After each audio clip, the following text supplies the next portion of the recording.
Frères et sœurs, chers amis, j'ai chez moi une petite image peinte sur métal qui est naïve mais que j'aime beaucoup. Sans doute de loin n'y voyez-vous pas grand-chose, alors on va demander aux enfants de nous la décrire. Est-ce qu'il y a quelqu'un qui peut s'approcher? Une ou deux personnes? Olivier vient, Olivier vient aussi. Et vous allez nous dire ce que vous voyez. Que voit-on sur cette image? On voit Jésus, oui. Comment est-il, Jésus? Comment est-il? Il est assis. Il est assis et il porte la couronne d'épines. Et il porte la couronne d'épines sur lui. Il porte la couronne d'épines sur lui. Il y a deux gardes. Il y a deux gardes. Qu'est-ce qu'il tient à la main, Jésus? Qu'est-ce qu'on lui met dans les mains? Une épaisse d'épi de blé, c'est un sceptre, oui, pour se moquer de lui, un faux sceptre, comme un roi, mais un faux. Et puis comment est-il habillé, Jésus? Oui, il a une cape rouge, un manteau rouge, qui est le manteau des rois. Et que font les gardes autour de lui? Ils lui ont mis la couronne d'épines.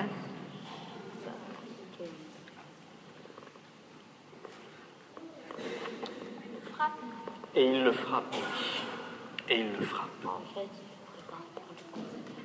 En fait, il le prépare pour le condamner à mort. Tu as raison. Tu as raison. Merci beaucoup. Sur cette image, on voit en effet que Jésus est roi. Mais que sa majesté, sa royauté se manifeste dans l'abaissement. Il est assis, il est en majesté, comme les Christ en majesté des tympans des églises romanes, comme à Vézelay par exemple, ou dans d'autres lieux. Mais comment est-ce que Jésus est roi? Ici nous voyons qu'il est roi pas tout à fait à la manière de Louis XIV ou d'Albert de Monaco. C'est autre chose, la royauté de Jésus. Jésus est roi parce qu'il est la plénitude de la vie et que la mort ne lui résiste pas. Et qu'il se met tout au service de la volonté de Dieu pour nous sauver. En fait, voyez, Jésus est roi parce qu'il donne sa vie. Et cette attitude du don de soi en fait un vrai roi. Et c'est le seul vrai roi, parce que c'est le seul en qui nous avons la rédemption, le pardon des péchés, comme dit Paul dans la lecture que nous avons entendue. Ce soir, Fantin, c'est toi qui vas être rendu capable d'avoir part à l'héritage des saints, comme dit saint Paul. Et oui, le baptême, c'est rien que ça. L'héritage des saints. Voilà. C'est toi qui es arraché au pouvoir des ténèbres. Et si tu te souviens, samedi dernier, tu as reçu l'onction dans les mains avec l'huile des catéchumènes qui t'a donné cette force pour lutter contre le péché. Et c'est toi qui, ce soir, dans la joie, entre dans la maison du Seigneur, comme nous l'avons chanté dans le psaume.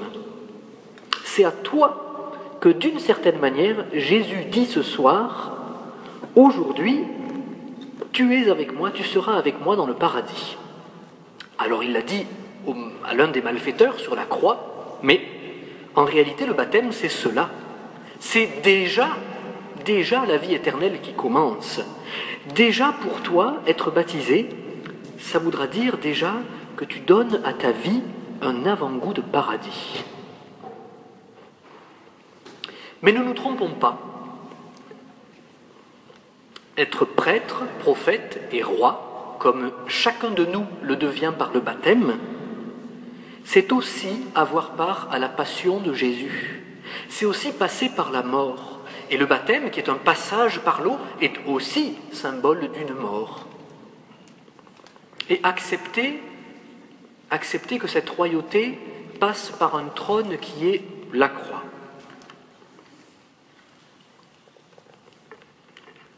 Alors ce soir, je voudrais évoquer avec vous un point de cette royauté que les prêtres, les consacrés, les religieux, les religieuses manifestent d'une certaine manière. Être roi, c'est, quand on est un bon roi, être celui qui sert. On reconnaît les bons rois à cela. Et c'est comme ça qu'on fait la différence entre les bons et les mauvais. Il y en a qui se servent et il y en a qui servent. Voilà. Être roi, dans toute la Bible, c'est être celui qui est placé à la première place, mais pour servir les autres. Pour servir. Et c'est celui qui est consacré pour cela. Vous avez entendu que le roi David a été consacré avec une huile sainte que nous retrouvons aussi pour notre baptême, une huile sainte qui le consacre, qui le met à part d'une certaine manière pour qu'il serve.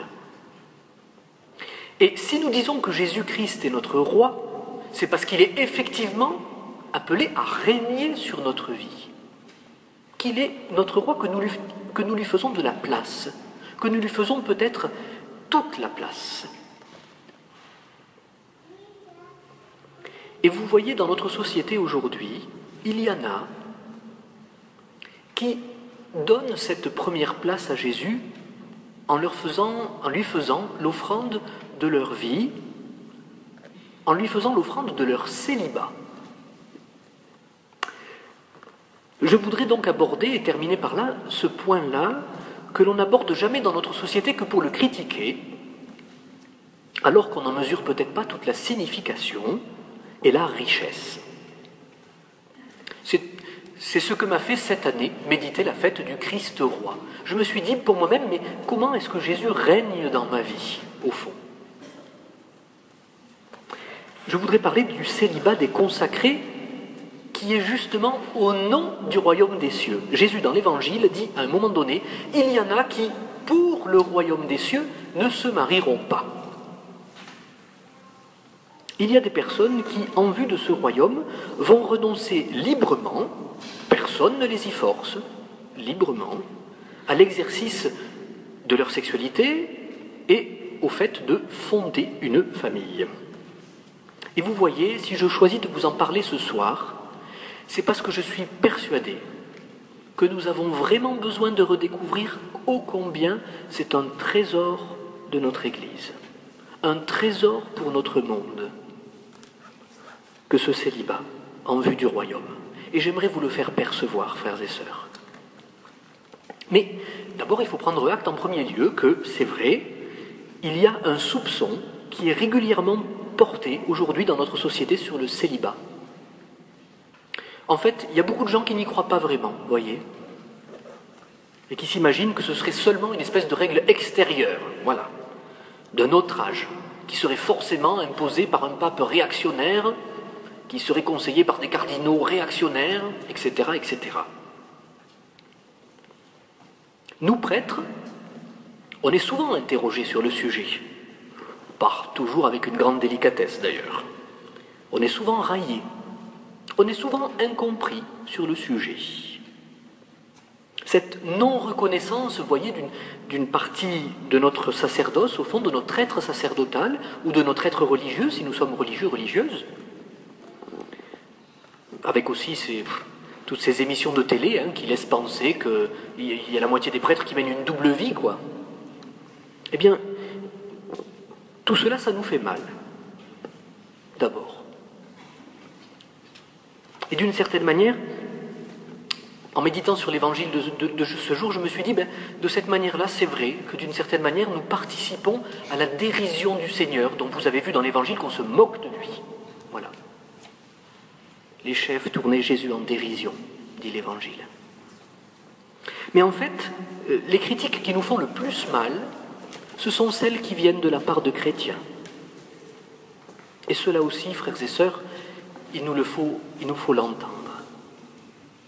Parce que ce sont des frères, ce sont des sœurs qui, en fait, passent à côté de l'essentiel, qui ne mesurent pas ce cadeau qui est fait par le Seigneur, en fait, de ce célibat consacré. Parce que oui, c'est vrai que c'est incompréhensible pour le monde, et je ne pourrais pas vous l'expliquer, mais le célibat des prêtres, et c'est de l'ordre de la gratuité. C'est un don de Dieu, ce n'est pas une castration. C'est un don de Dieu. Bien sûr qu'il y a un sacrifice à consentir, mais que Dieu veut combler infiniment. Voilà. Je connais un prêtre qui dit « Moi, je n'ai pas choisi le célibat, j'y consens. » Ce n'est pas la même chose. Ce n'est pas la même chose. Vous voyez, en ce sens, c'est un charisme. C'est-à-dire qu'un jeune chrétien qui reçoit l'appel à être prêtre, et moi je vous dis que ce soir, parmi nous, il y en a à qui Dieu lance cet appel à être prêtre, ou religieuse, ou consacrée, il y en a, c'est sûr. Eh bien, quand on reçoit l'appel à être prêtre, ou religieux, ou religieuse, on reçoit en même temps l'appel à être célibataire. Ce n'est pas le prix à payer, c'est le prix à recevoir. C'est le prix à recevoir, frères et sœurs. C'est une manière pour le prêtre, qui est configuré à Jésus, de manifester qu'il est le roi de sa vie. Et lui seul. Bien sûr qu'il y a eu dans l'histoire de l'Église, et aussi à Martigues, peut-être dans le passé, des exemples douloureux de prêtres ou de religieux qui n'ont pas été fidèles, toujours, à ce célibat. Et ça nous blesse tous, vous et moi. Mais ce sont des arbres qui cachent la forêt de ceux qui vivent joyeusement, qui vivent avec cœur, dans le don d'eux-mêmes, ce que demande le Christ.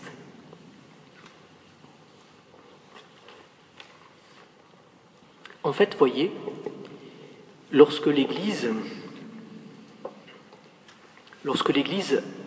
a compris la valeur de ce célibat, elle a compris que c'était un don de Dieu, que c'était un appel de Dieu. Et que c'est de l'ordre de la gratuité, et que, en fait, c'est le signe que Dieu peut vraiment combler une personne humaine. Frères et sœurs, est-ce que nous croyons, oui ou non, que Dieu peut combler une vie?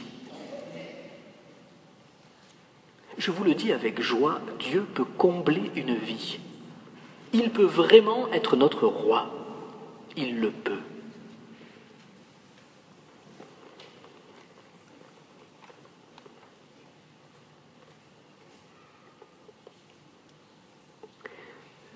Vous savez, je pense que les enfants n'ont pas tout à fait tort lorsqu'ils disent « Ah oui, c'est vrai, toi tu es marié avec Jésus. Toi tu es marié avec l'Église. » Oui, c'est du même ordre, c'est une histoire d'amour.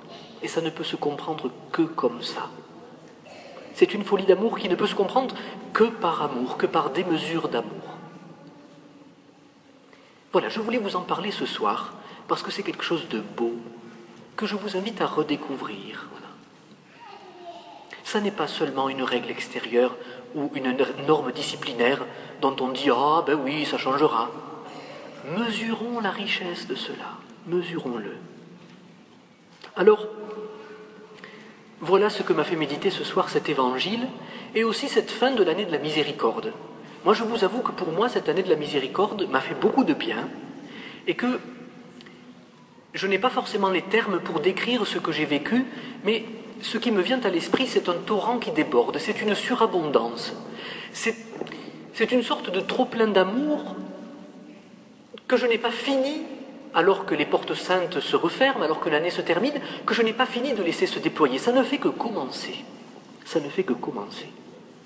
Voilà ce qu'a été pour moi cette année de la miséricorde. Et je trouve qu'il est beau qu'elle termine avec la fête du Christ roi, où nous voyons que finalement, toute cette majesté du Christ se déploie dans la puissance de sa miséricorde, dans la manière dont il déploie son amour pour nous. Alors, Fantin, ce soir, le Christ déploie les trésors de sa miséricorde pour toi et il t'ouvre sa vie en plénitude. Chers amis, vous les enfants du caté qui allez l'accompagner, priez pour Fantin.